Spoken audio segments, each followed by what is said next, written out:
आज आपण जंतू संसर्गामुळे होणाऱ्या आजारांवर चर्चा करू. बॅक्टेरियांमुळे होणाऱ्या आणि सर्वसाधारणतः आढळणाऱ्या महत्त्वाच्या आजारांची माहिती आज आपण घेऊया. हे आजार साधारणपणे वैयक्तिक अस्वच्छता, प्रदूषित पाणी आणि प्रदूषित उघड्यावरील अन्न याच्यामुळे होतात. मला असं वाटायचं की ते आता कमी झालं असेल, पण असं बिलकुलच नाहीये बरं का. मग यामध्ये विषमज्वर म्हणजेच टायफॉइड हा आजार आघाडीवर आहे.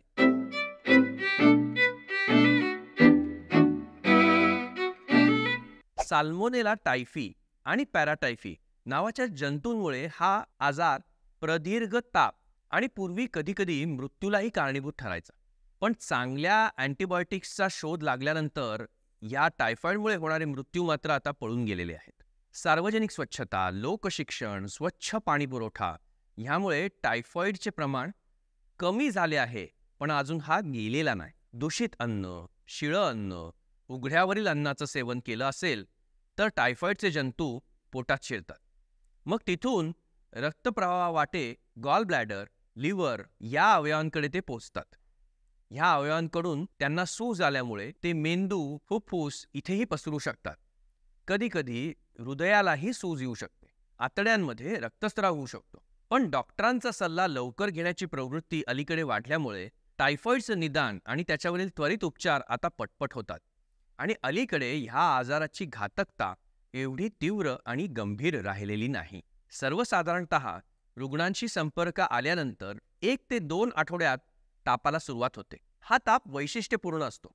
सर्वसाधारणपणे 100 डिग्री फॅरनहाइटपेक्षा अधिक ताप, त्याच्याबरोबर डोकेदुखी, कोरडा खोकला आणि पोटात कळ करून दुखणं किंवा कॉन्स्टिपेशन, जुलाब अशा तक्रारी पेशंट्स करतात.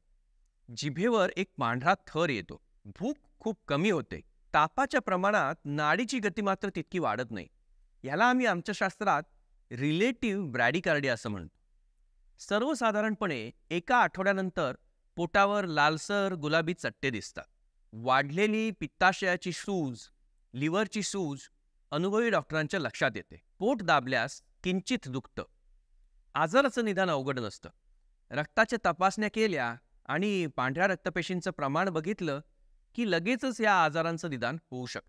मग गरज पडल्यास ब्लड कल्चर सेन्सिटिव्हिटी सुद्धा करायला लागू शकते आणि त्याच्या रिपोर्टमध्ये साल्मोनेलाचे जंतू आणि त्यांची सेन्सिटिव्हिटी आपल्याला दिसून येते.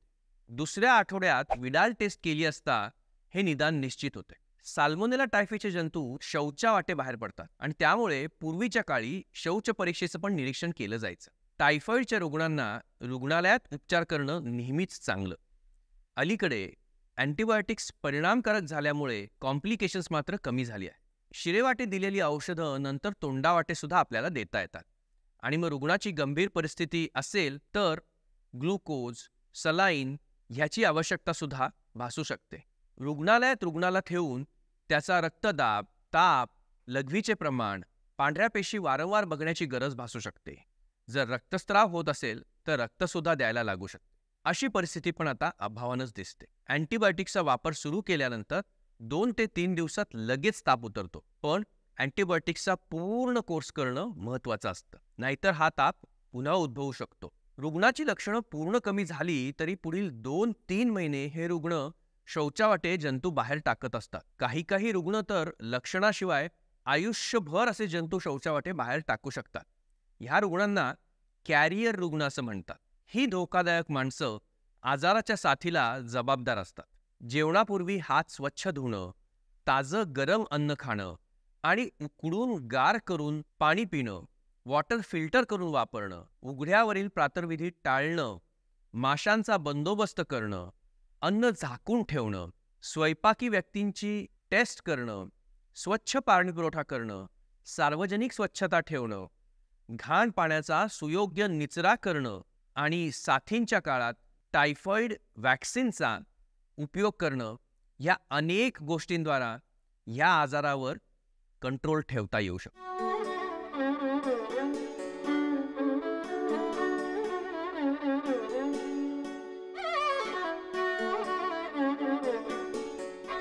आजचा विषय संपला असला तरी आपलं ध्येय संपलेलं नाही. आरोग्याविषयीची संपूर्ण माहिती आणि मार्गदर्शन आपण यापुढील ऑडिओ व्हिडिओतही असंच चालू ठेवू. ह्या पुस्तकाची पूर्ण लिंक सोबत शेअर करत आहोत. तुम्हाला हा प्रयत्न आवडला असेल तर ह्याची लिंक शेअर करा, सबस्क्राईब करा आणि निरोगी आयुष्याची तुमची वाटचाल अशीच कायम चालू ठेवा.